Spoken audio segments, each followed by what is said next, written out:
So I'm going to turn it over to Dr. Barbara Brummer. She's the State Director for the Nature Conservancy in New Jersey, and she's going to kick off today's webinar. Good afternoon, everybody. I hope everyone is going to enjoy this wonderful webinar. Thank you again for your attendance. And I want to especially thank the Harriet Tubman Museum for partnering with us on this. Cape May is an important area for nature, as well as a lot of history, as we come to find out. And I'm excited to share this with you. I think you'll enjoy it. And I'd like to turn it over now to Lily Mullock, who's been with the Nature Conservancy for a little over 2 years already. And she's had a focus on expanding our chapter's Nature for All programs and activities. And she's the one who actually connected us with the museum and put together this wonderful webinar. So I hope you enjoy it. I think you will.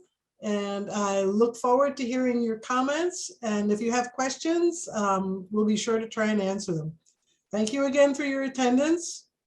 Enjoy. All righty. Thank you, Barbara. And hello, everyone. We are very happy to have you with us today. As Barbara said, my name is Lily, and I work with the Nature Conservancy in New Jersey. And today we are co-hosting this event with the Harriet Tubman Museum. And I just wanted to go over some quick housekeeping topics. First of all, if you have any questions along the way, feel free to put them in the Q&A option or in the chat.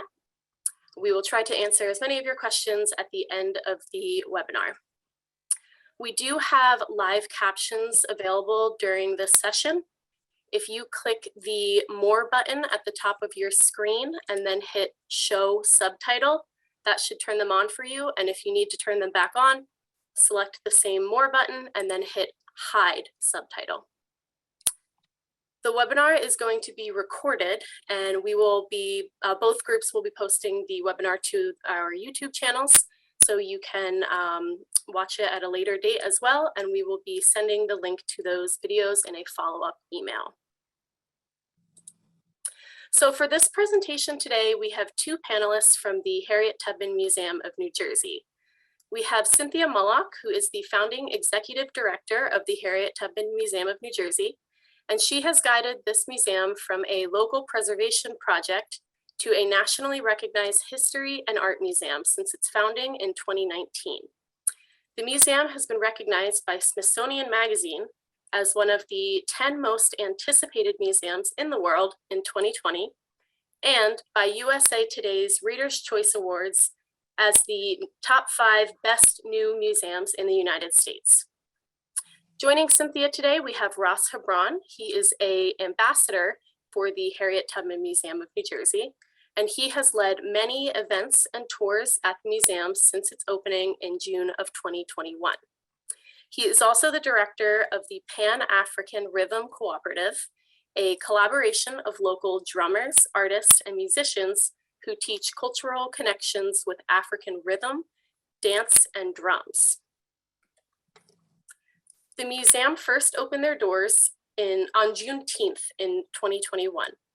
The Harriet Tubman Museum recognizes Harriet Tubman's courage, compassion, and conviction, as well as the history and abolitionist activism and the African American community in Cape May and its surrounding region.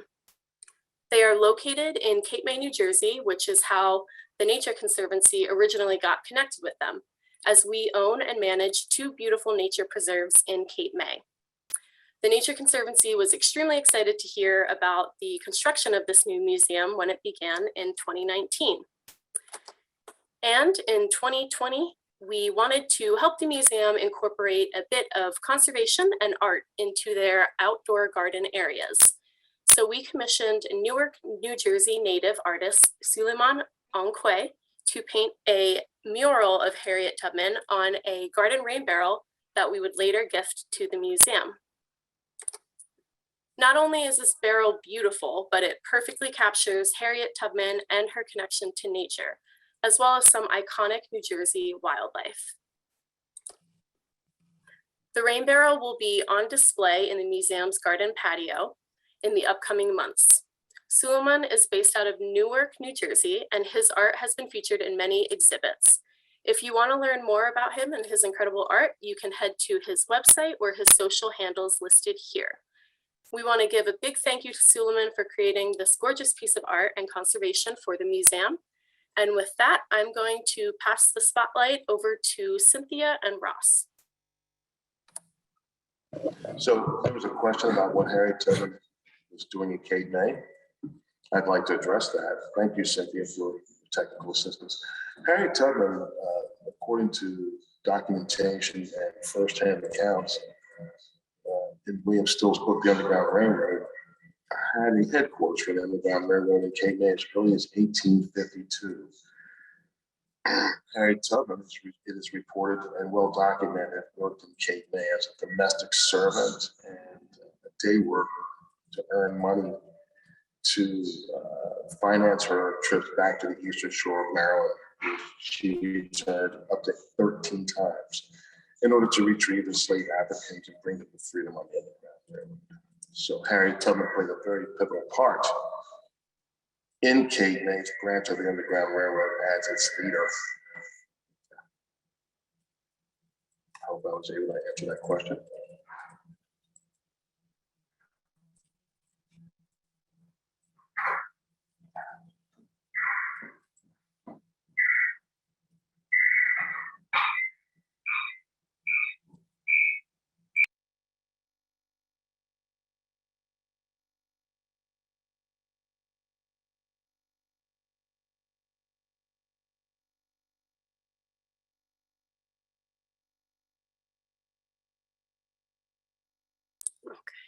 Okay, it looks like you guys are going to present together. I did mute you. There you go. It's not things. Can we get a question about Harriet Tubman and the Underground Railroad in Cape May? Yes, somebody asked what her connection was to Cape May and New Jersey as a whole. Okay, I'd be happy to tackle that question. Thank you. That's a very good question. It has been documented in a book entitled The Underground Railroad, authored by William Still, that Harriet Tubman established a headquarters for the Underground Railroad in Cape May as early as 1852. And she, along with many others, were responding to the Fugitive Slave Act of 1850. So she was working as a domestic servant, as a cook and nanny, etc., during the day, and bringing enslaved Africans at night. So that was her role in Cape May. It was rather obscure at the time because she was working clandestine and undercover. And this didn't really come to light until after the Emancipation Proclamation of 1863, where she could feel free to elaborate on her exploits. Good question. Great question. So if we could go back to the slides we're going to just present together. We are, if we could go one slide forward. So we're coming to you from the historic Howell House. The Harriet Tubman Museum project started as a preservation project. And you can see here that this is a before picture of the museum from 2019. And the Howell House is the historic parsonage of the Macedonia Baptist Church next door. The Macedonia Baptist Church was gifted the Howell House by a Quaker family, George Howell and his family. And so the preservation project of the museum started here in 2019. And if we move one slide forward, this is where we are today. The preservation project went forward and created a cultural heritage center here at the Harriet Tubman Museum of New Jersey. We've had, in the time since we've opened, it's only been nearly 8 months now. We, again, as Lily said, we opened Juneteenth, and we've had over 13,000 visitors so far. And we have also had hundreds of thousands of visitors virtually. So we're so excited to share all of this with you here today. We wanted to just say a few words about Harriet Tubman's bicentennial. And this is her bicentennial year. We don't know the exact date of her birth. We do know that it was sometime between late February and likely mid-March. And the way that we know this is because there was a payment that was made and it was documented to the midwife that delivered Harriet Tubman, and that payment was made March 15th. So there is a National Harriet Tubman Day, which is March 10th. A lot of people get that confused. That actually commemorates the date of her death. So March 10th was the date of her death in 1913. But we are celebrating, of course, all month and into March and throughout the whole year, because who deserves a year-long 200th anniversary celebration more than Harriet Tubman? So I'm going to hand it over to Ross, and Ross is going to give us some background on Harriet Tubman and her time in Cape May. Wonderful. As Cindy said, and I'm going to elaborate a little further on that, Harriet Tubman had a very strong presence here in Cape May as early as 1852 as the chief conductor of the Underground Railroad, working in conjunction with other abolitionists of her time, such as William Still, Stephen Smith, Joseph Leach, etc. Harriet Tubman was a strong leader with regard to her tenure on the Underground Railroad during the 1850s, again, responding to the Fugitive Slave Act of 1850 itself. She felt a strong responsibility to exit enslaved Africans from the continental United States all the way to Canada, where they were immediately emancipated. Canada did not maintain or establish a return treaty with the United States of America with regard to enslaved Africans who made their escape there. Ditto for Mexico. So during my tours that I give, when I narrate the biography of Harriet Tubman, one of the first things that I expound upon is her background in history as an herbalist and as a naturalist, and in addition to that, a superb outdoorsman. These skills were culled from her father. When she was a young child, she would accompany her father deep into the woods of the surrounding area adjacent to the plantation that she was enslaved on in Cambridge, Maryland, on the eastern shore of Maryland. These journeys into the woods with her father afforded her a unique skill set for a child of her age. She early on became an herbalist, becoming familiar with many of the herbs and medicinal flowers and roots that were available throughout the landscape that she learned about by venturing into the woods and using many of these herbs. I did a little research because if I mentioned the use of edible herbs and medicinal roots, I wanted to be accurate and know that indeed Harriet Tubman and many enslaved people used cottonseed, cotton bark, and cotton root. These three items were specifically very beneficial to women's health and help with alleviation and the lessening of menstrual pain and menstrual problems, I would imagine. And sassafras was another root that was used, the sassafras twig, the sassafras bark, and the root we used to regulate, purify, balance the body. A sassafras compress was often used to ward off infections and to ease the pain of burns and to use for alleviating rheumatism as well. Basil, surprisingly enough, and I learned just recently, was used extensively by enslaved Africans to relieve anxiety and stress and to boost immunity and to help with cold and flu and much more.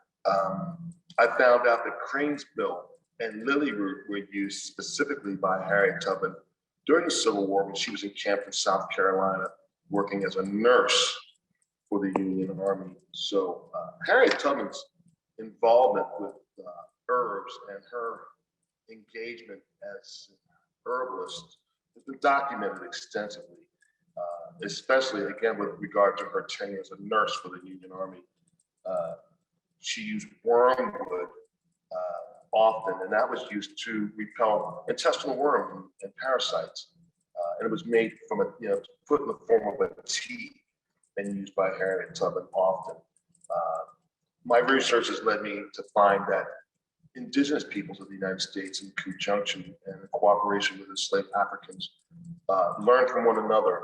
The herbal tradition of healing and medicine came with enslaved Africans from Africa and arrived on these shores with them. It was used extensively throughout their existence while they were both enslaved and beyond enslavement.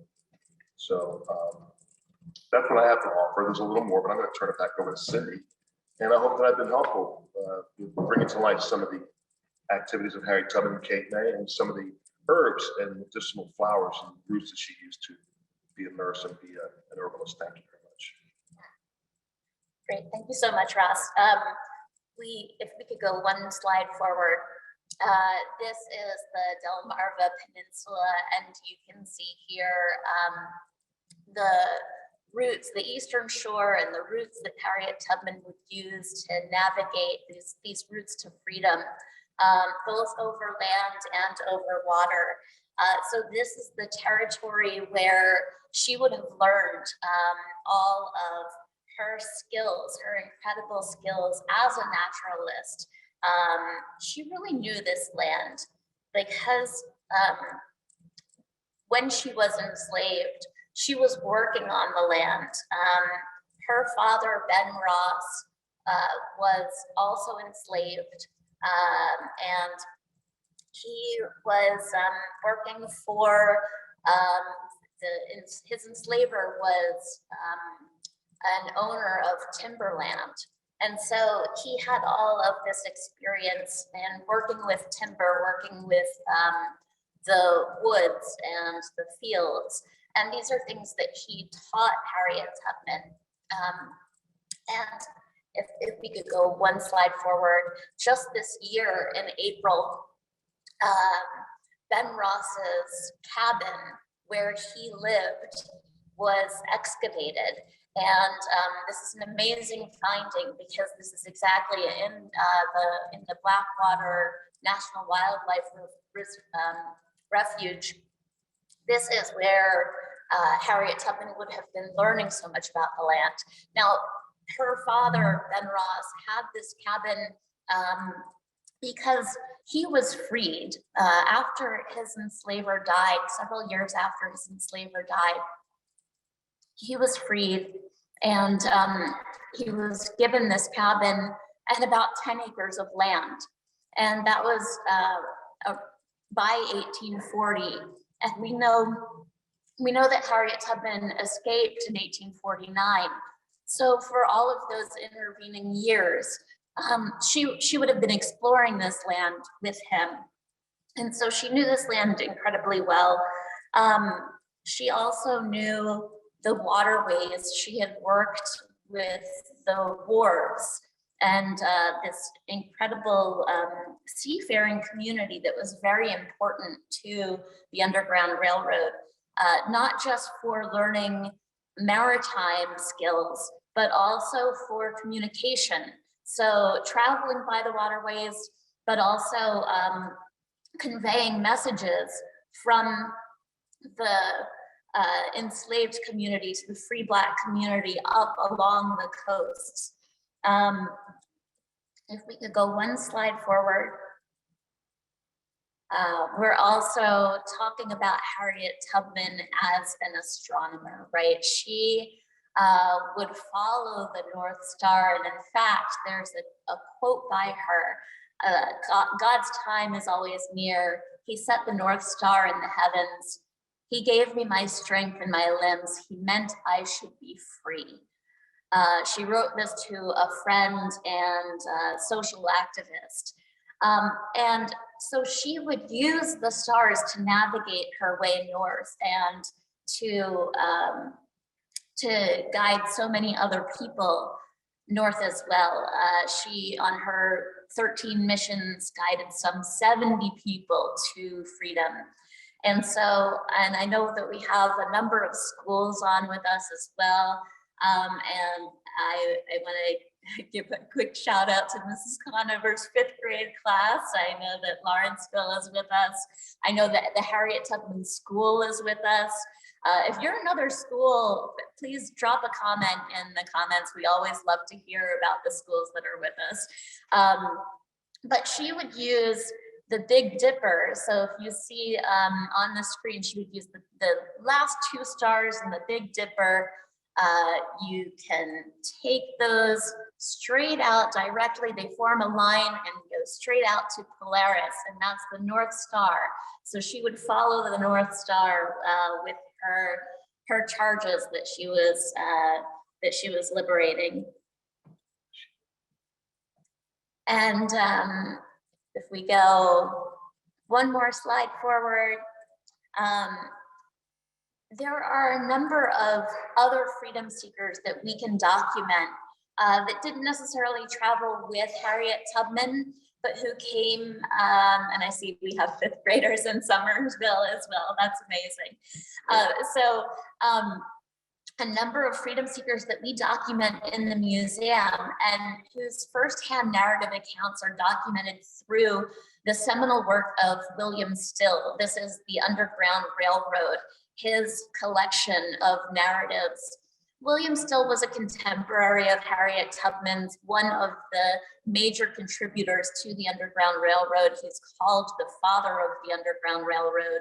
And he worked with Harriet Tubman. She would often, when she was in Philadelphia, stay at his boarding house. He's one of the first people that she met on her own journey to freedom in Philadelphia. So he would collect all of these firsthand narrative accounts from so many freedom seekers that would come through the Anti-Slavery Society in Philadelphia, where they would help them on their way. And he collected over 800 firsthand accounts of these freedom seekers. He would ask them dozens of questions all about their background, where they were enslaved, how they were treated. And here we have a couple of narratives that you can see on the screen that are stories that he documented of groups of freedom seekers who found their way to freedom through the shores of Cape May. So they would come by boat.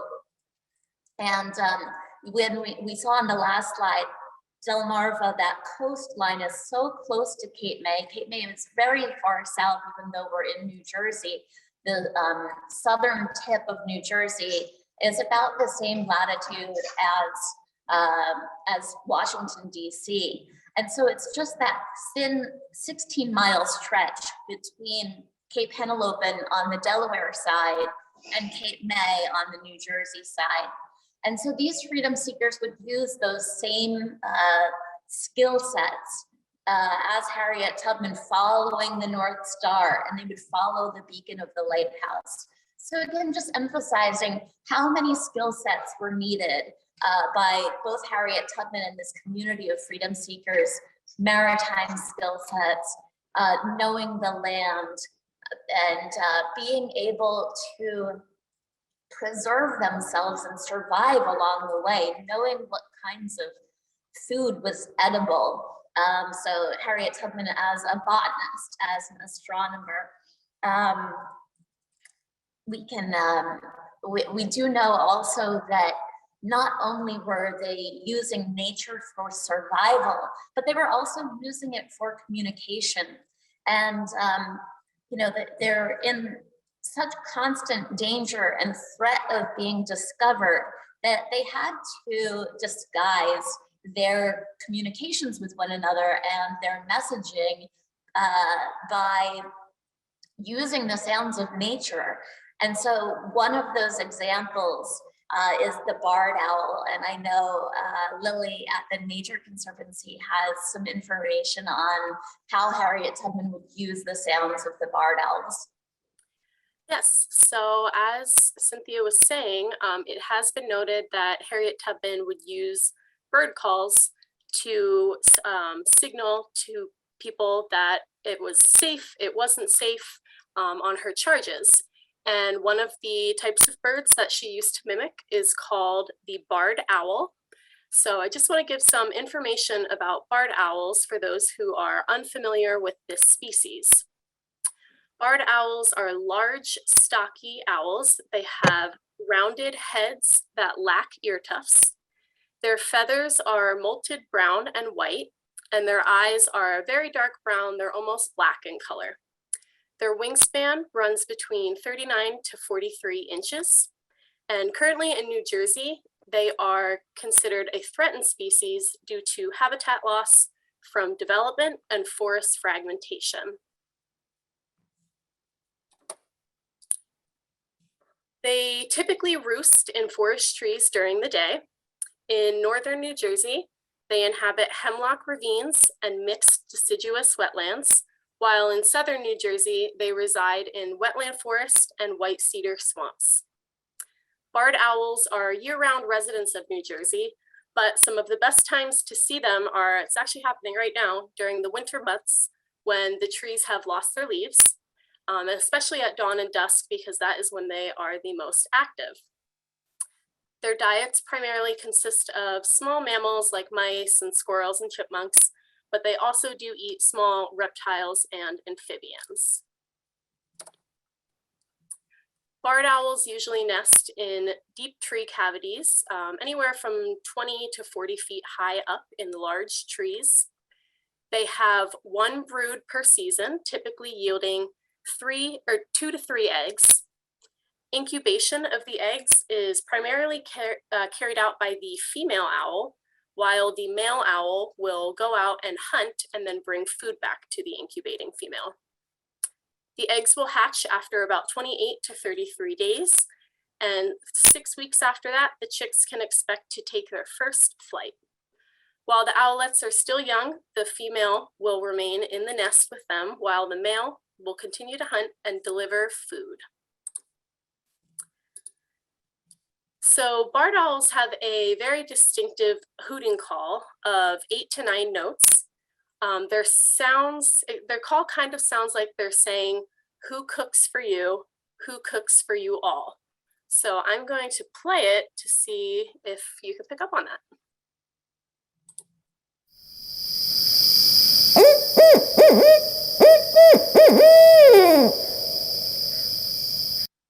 You kind of hear it, who cooks for you, who cooks for you all. They're very active at night, these owls. So using their calls as a signal wouldn't have raised any suspicion for Harriet Tubman. Their calls would have blended in with the normal sounds of the night. And these calls actually carry very well through the woods, and they are fairly easy to learn and imitate, which might be one of the reasons why Harriet Tubman decided to mimic their calls on her charges.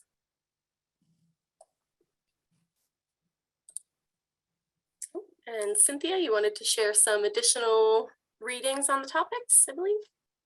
Absolutely. And give a little bit of credit here as well.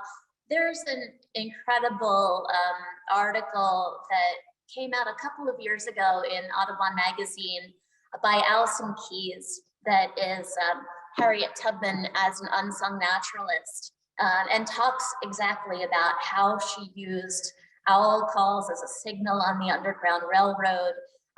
A lot of our content for this webinar was inspired by that article, and you can find it online.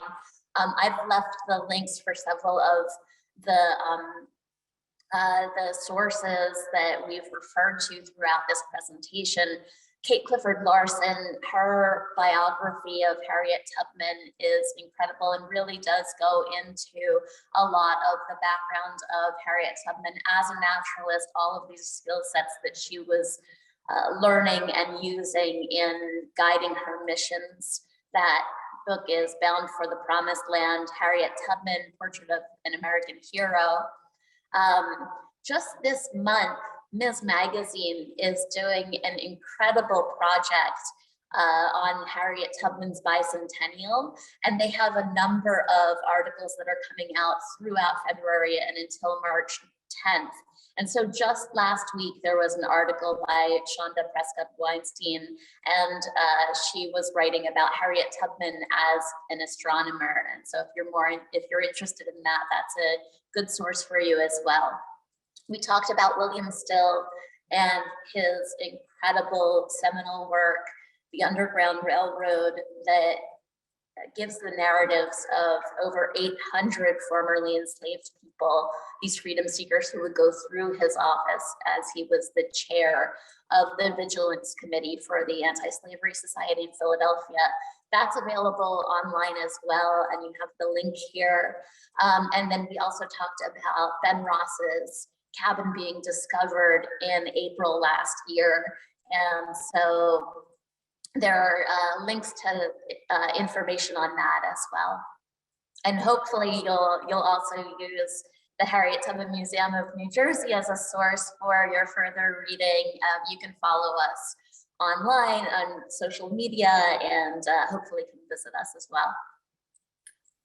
And I just want to say we will be sure to include the links to all of these really amazing articles and books in the follow-up email that we're going to be sending to all of the attendees today.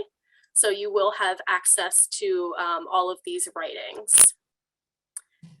And I believe now we are going to open it up to some questions. Okay, so we have 3 questions in the Q&A. We'll monitor the chat as well. First question, are there African-American naturalists at large who cite Harriet Tubman's knowledge of the natural world as an influence in their research and or in their field work?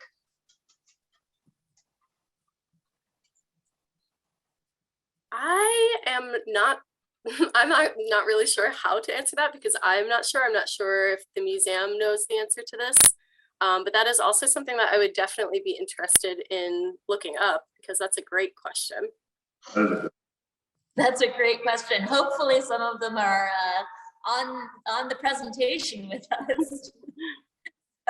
We're not the only ones who can chime in on that question. Feel free to drop some comments in the link if you are an African-American naturalist. Please and you've used Harriet Tubman as an inspiration. Okay. The next question is, can you provide the name of the book that records Harriet Tubman's work in New Jersey? Yes. The name of the book is entitled The Underground Railroad, and it's authored by William Still of Philadelphia. And he was an abolitionist. He was a conductor and leader of Philadelphia's Underground Railroad. And he also was a member of Philadelphia's Abolitionist Society. We do at the Harriet Tubman Museum of Cape May currently have 2 copies of the first edition of that book on display permanently there at the Harriet Tubman Museum of Cape May, open to a page that depicts a journey starting in Lewes, Delaware, and ending up in Fishing Creek, New Jersey, which is about 8 to 10 miles northwest of here on the Bay side. So it's very specific with regards to Harriet Tubman's activities here in Cape May, yes.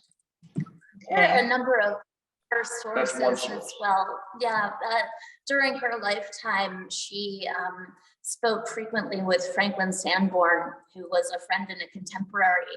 And Franklin Sanborn wrote a number of essays about her life and his conversations with her. And she mentioned her time in Cape May in those conversations, that she was working here as a domestic laborer and as a cook. And she was doing that to earn the proceeds that she needed in order to conduct her missions back to Maryland. So she would use the money that she earned here in Cape May. She was also organizing with abolitionist activists who were also working here in Cape May. This is in the early 1850s, and when she was extremely active in her missions on the Underground Railroad. Okay, a couple more coming up, and I think these are specific to the museum. Are there any plans for an indigenous plant or medicinal herb garden on site? I love that question. Great question. Yeah, that is a great question. we've actually talked with some horticulturalists in New Jersey who have suggested some medicinal plants, and particularly the plants that would have been around that Harriet Tubman would have used in her lifetime. So, so yes, we are planning on incorporating those here at the museum. And if I can expand upon that, research has led me to discover that there was foraging done for some of these edible plants and roots and barks that were used for medicinal purposes among enslaved Africans. And also the enslaved Africans were allowed to, permitted to maintain small garden plots for themselves. And here was also an area that was used to grow some of these medicinal plants that were used by the enslaved Africans. The herbalist tradition, as I said, came from Africa with the enslaved Africans and continued on. Good question. I have a question from a 5th grader. How did they make the Underground Railroad? Did she ever lose any of her charges? And did she mimic any other animals found in nature? So 3 questions. Those are great questions. Sure it is. Well, there's a quote, and it goes like this. Harriet Tubman was a conductor on the Underground Railroad, and she never lost a passenger. Her train never left the track. So she had pretty much a perfect record, a very good batting average, a perfect batting average, as it were. That's a very legitimate question. Harriet Tubman took pride in her ability as a conductor on the Underground Railroad. She was very forceful. Her mettle was tested many times in many different areas, and she was in danger many, many times during these journeys. There was a price on her head that would be worth around $1.25 million today. And there were many people searching for her, hunting for her. She went by the name of Moses.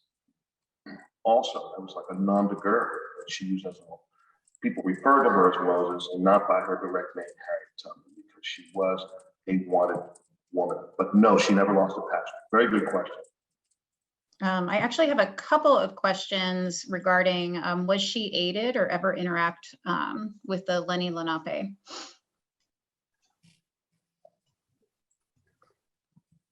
That's another great question as well. She had a lot of help. Very good question. I would begin with mentioning specific names of people who aided her on her journey in helping people on the Underground Railroad. Stephen Smith, who was an enslaved African who purchased his own freedom from his enslavement and went on to become the wealthiest African American in the country at the time. He specifically built a home right here in Cape May in 1847. He was a reverend. He was a conductor on the Underground Railroad, and him and his partner, William Whitburn, were very important and instrumental members of the Underground Railroad who were direct aides of Harriet Tubman and other abolitionists in the area. So she did have a lot of help. Yes. She certainly did. And I think this question raises really important issues around the solidarity between the Native Americans and the freedom seekers, who very frequently did help each other out in those communities. We don't have documentation of particular individuals from the Native American community aiding Harriet Tubman in particular, but that is a great question, the intersections of those communities. And if I may add to that, the intersection also involved the use of herbs and medicinal edible herbs and plants. The intersection between indigenous people and enslaved Africans came together there because they interface one another and they reference with one another with regard to what these herbs and medicinal properties were, because these plants were growing here. Again, the tradition came from Africa with the enslaved Africans, but it was expanded upon here. And there was interplay between indigenous people and Africans with regard to that. Yes. I have another good question. Can you explain the historical context of the time frame? Was slavery still in place in the North? Earlier, there was mention of Canada and Mexico, but it was hard to hear at the time. Well, I can elaborate on that. Do you have anything to add to that? Well, The Fugitive Slave Act of 1850 was really an egregious affront to humanity in the form of placing a bounty on the heads of enslaved Africans and by law demanding and making it legal to return them to their rightful owners. As early as 1850, Harriet Tubman's reaction to that was to become a member of the Underground Railroad and become a leader of the Underground Railroad herself. This allowed her to steward and guide people from the South, from Pennsylvania, from Virginia and Maryland, where she was a native of, all the way to the border of Canada, because Canada did not recognize the Fugitive Slave Act of 1850, nor did Mexico. So that was an inspiration for Harriet Tubman to bring people all the way to the border of Canada to be free. There are many African American settlements right along the border of northern United States and southern Canada that reflect directly upon the settlement of freed enslaved Africans, which is a whole nother chapter, a whole nother addition to what we're talking about here. Harriet Tubman interned in Auburn, New York, by the way, very close to the Canadian border. Here's a specific question to Cape May. Was it just one summer she worked in Cape May, or for how many years? So we know that she was here in 1852. We can document that summer. It's likely that she was here in other summers in the early 1850s as well. The community of abolitionist activists that she worked closely with in Philadelphia, they came to Cape May and they actually stayed here on this street on where we're sitting now. So it's likely that she was there, you know, here in Cape May other summers as well. Is a Harriet Tubman on the 1850 census.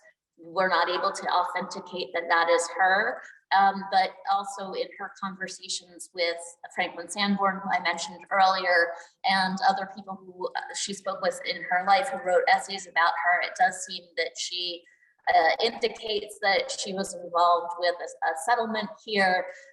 So it seems that her connections were deeper to Cape May than just the one summer. And if I may, for that matter, to this day, Cape May is a hub of seasonal activity with regard to visitors coming and enjoying Cape May during the warmer summer months. It was a tradition among wealthy Northerners, such as Philadelphians, New Yorkers, and Central North New Jerseyans, to come into Cape May to enjoy the mild temperatures and the beautiful beaches. Both slaveholders and non-slaveholders would frequent Cape May during the summer, and you would have free African Americans cavorting and streaming through Cape May with enslaved Africans as well. Harriet Tubman marauded and presented herself as a free Black in this town. There was a lot of work to be done, a lot of domestic work and labor to be done in hotels, restaurants, and boarding homes. And I think that, well, I feel as though that is the area that Harriet Tubman used to go in and make money and earn funds to plan short trips back down to the Eastern Shore and bring people back. I think Cape May was a close by hub and a ready and available source for money that would allow her to easily go back to the Eastern Shore, where she went back, 13 times with an 8-year period. So I would think, to supplement what Cynthia said, that she spent more than one summer here. I have no proof of that, but I can imagine that 8-year period prior to being Cape May more than just one summer or two, yes. Did Miss Tubman have any children, and did they carry on any of her work or practices? Well, Miss Tubman never begat any children of her own, but she did become a stepmother of one daughter, yes. Although she never naturally gave birth to a child, she was a mother by marriage. Indeed, that's a. Oh, and I'd like to add, she had 9 siblings, though. She did have many siblings, and many of them were brought to freedom by her via the Underground Railroad. Were there any herbal preparations or notes found among Harriet's possessions? To my knowledge, no. But when I look into Harriet Tubman's background and training as an herbalist, it allows me to know that she traveled with her father as a young child, pre-adolescent, deep into the woods on these lumbering. And this is where she gleaned her knowledge of the use of herbs, along with other descendants of Africans who have been here for a couple of generations already. I think that's something that just interested her, and she took to it. Any specific documentation that I know of, no, but I think that she gleaned a general knowledge of herbal medicine. You have to understand that Miss Tubman was illiterate, so she was not able to read or write. It was a verbal tradition that was handed down to her, and actually hands-on, interactive, in the woods, foraging for some of these medicinals and herbs herself. It's amazing that historical sites like Harriet's father's and Ross, his cabin is being discovered now, so long after his life. What other old or new old places have been uncovered related to Harriet Tubman's life?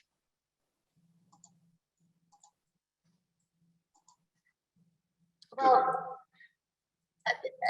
as Ross,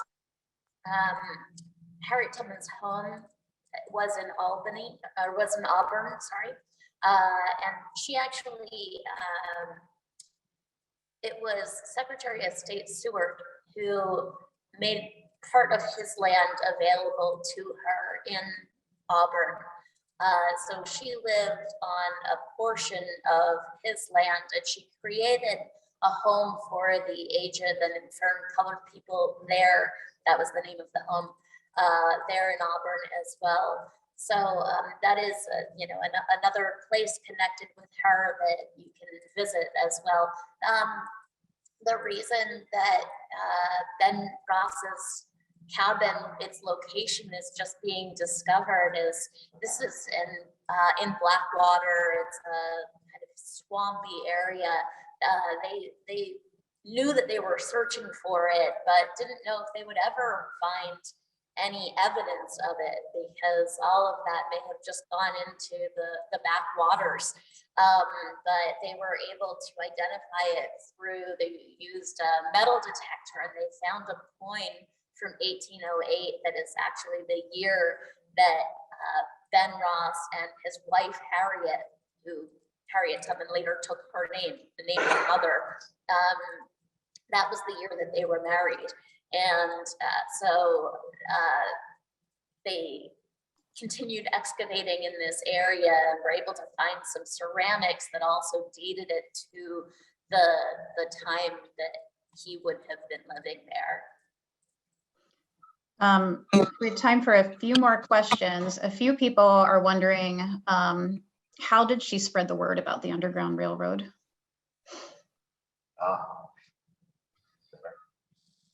Well, she didn't, and that is an enigma in and of itself.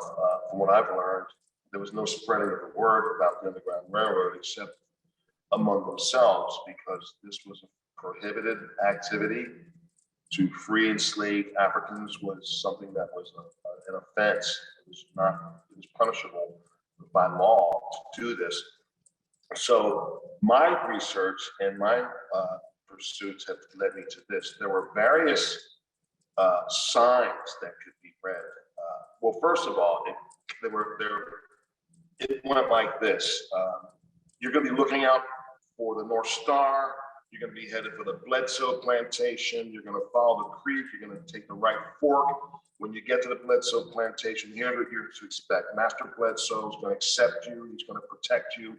He's going to send the posse the other way. That's part of the Underground Railroad. From my understanding, and this is partly wrapped in myth, but there is some truth to this, that actual Underground Railroad passengers were required to read the signs on quilts that were hanging on fence posts. And there were different symbols on these quilts, such as a hammer or a buggy. That would indicate that you could get a tool there to break your shackles. The buggy would mean that you could, or a horse would mean that you could find transportation there. If you found a quilt on a fence post that had an apple or a pineapple, that means you could find sustenance there.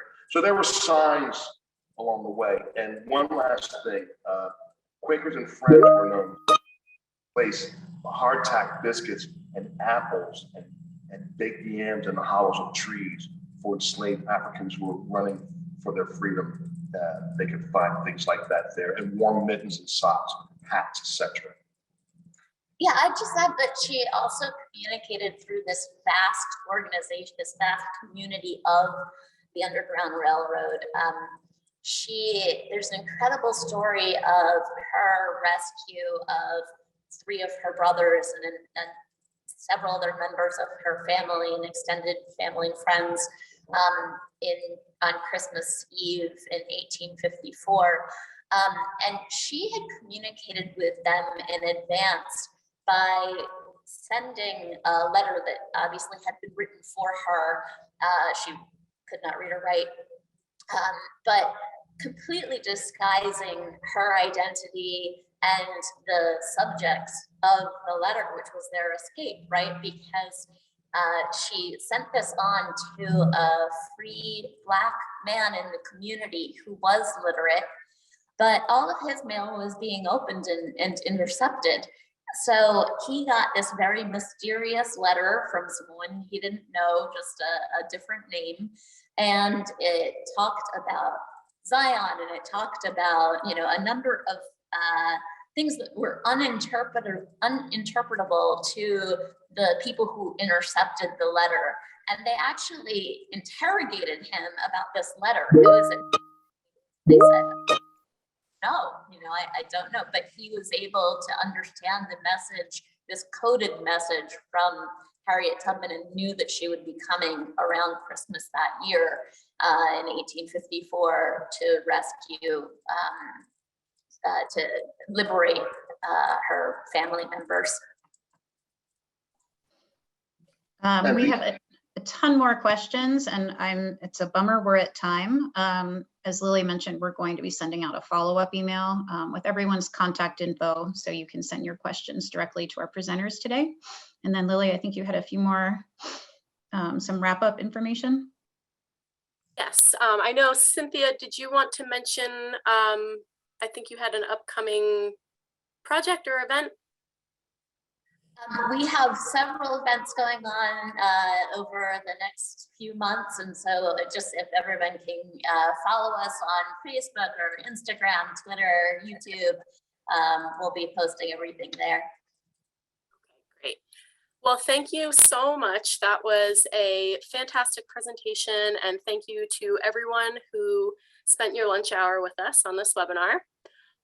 Like we said, we will be posting this webinar recording to our YouTube channels, and you will be getting a follow-up email from us, which will also include the link to the webinar as well as the resources that the museum so kindly provided.